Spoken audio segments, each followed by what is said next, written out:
بسم اللہ الرحمن الرحیم۔ السلام علیکم ورحمۃ اللہ وبرکاتہ۔ الحمدللہ، آج ہمارا اردو زبان کا 16واں سبق شروع ہو رہا ہے۔ ایک حریص بلی۔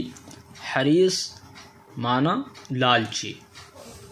بلی ایک بڑھیا کے گھر میں تھی، 2 قدم ہرگز نہ تھی وہاں سے ٹلی، عمر بھر کچھ سوکھے ٹکڑوں کے سوا مطلقاً کھائی نہ تھی اس نے غذا، بھوک سے ایسی ہوئی تھی ناتواں یعنی کمزور، چوہوں سے اپنے کترواتی تھی کان، ایک دن جو چڑھ گئی دیوار پر، گھر میں ہمسائے کے کھانا دیکھ کر، ہمسائے یعنی پڑوسی، گرتی پڑتی اور بولائی ہوئی، خوان پر پہنچی وہ گھبرائی ہوئی، خوان یعنی دسترخوان، چوب دستی ایک نے ماری اسے، چوب دستی یعنی لاٹھی، وہ لگی ہر چند تھی کاری اسے، پر سلامت لے گئی وہ اپنی جان، پہنچی وہاں بڑھیا کا جس جا تھا مکان،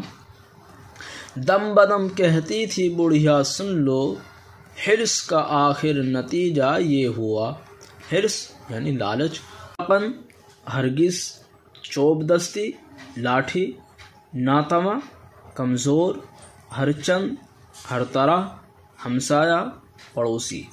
الحمدللہ، آج کا ہمارا سبق مکمل ہوا۔